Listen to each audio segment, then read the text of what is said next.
Nezaket tahtına cülüs edeli, aldın cefa kanununu ele yar.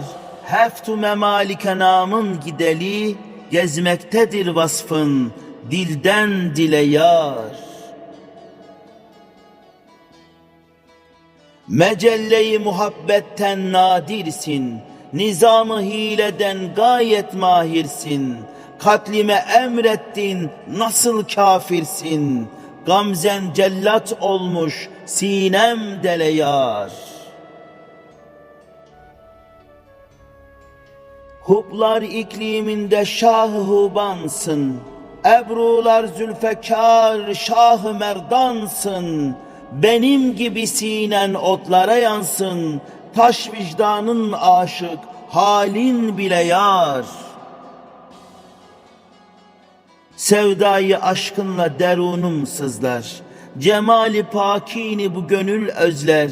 Zekatı hüsnünden sadaka gözler, gönder ihsanını hüzni kula yar.